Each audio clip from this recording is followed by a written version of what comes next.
Her hair, those wonderful curls. How she loved to style them. Now, looking at the pathetic strands hanging from her temples, Elizabeth I was ready to scream.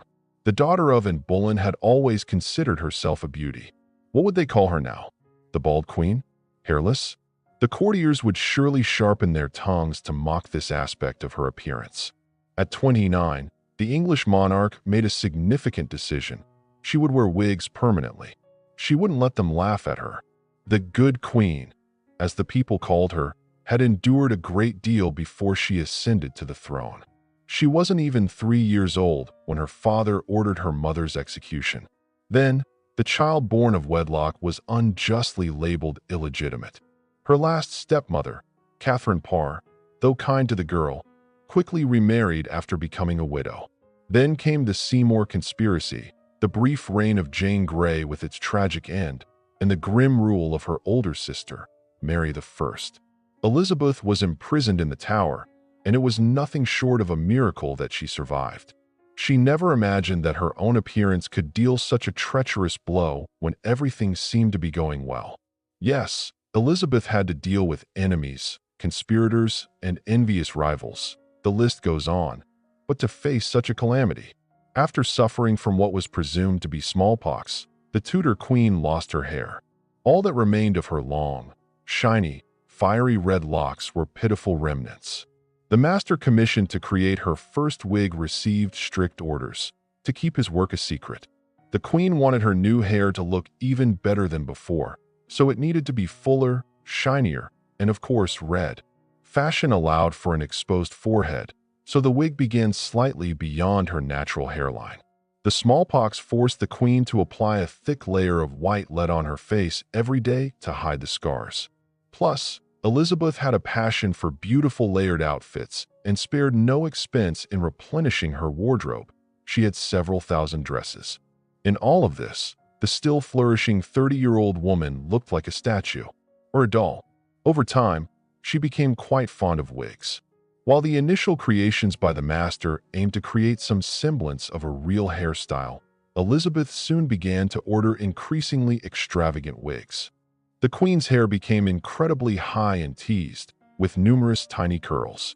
On top of this, precious adornments were added: gold nets with pearls, twisted chains, horn-like combs, and pins with large stones.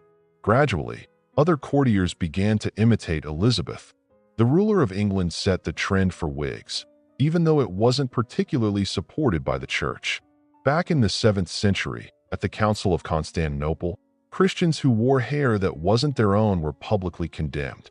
It is estimated that Queen Elizabeth Tudor had no fewer than 200 wigs at her disposal. Of course, as time went on, news of the Queen's baldness became common knowledge, but no one dared to laugh. The Queen had shown time and again that she could be quite ruthless when it came to punishment. As she aged, her appearance underwent increasingly dramatic changes, approaching almost a caricature. Unmarried and without children, though British historian Paul Doherty insists that the Queen had one son, Elizabeth aimed to present herself to her subjects as a sort of goddess, entirely unlike an ordinary woman. This led to outrageous rumors that she wasn't even a woman at all. What were wigs made from? There were two main materials: wool and human hair. Cheaper wigs were made from horsehair, which gave them a coarser look. The Queen, of course, wore the highest quality hairstyles and remained true to her signature red hue until the end of her days, a color closer to her natural locks. After Elizabeth, wigs became popular on the continent as well. In France, King Louis XIII began wearing a hair replacement in the early 17th century as he started to go bald. His son even elevated wigs to a true cult status. In England, however, opinions on this fashion accessory grew lukewarm. During the 1660s, an outbreak of the plague swept through the island, and a rumor spread that wigs were made from the hair of women who had died from the disease. The now bald Queen Elizabeth had recently been one of the longest reigning monarchs, ascending to the throne in the mid-16th century and passing away in the early 17th. When it came time for her burial, she was transported in the same idol-like appearance she had so carefully maintained throughout her reign, with a whitened face and wearing a red wig.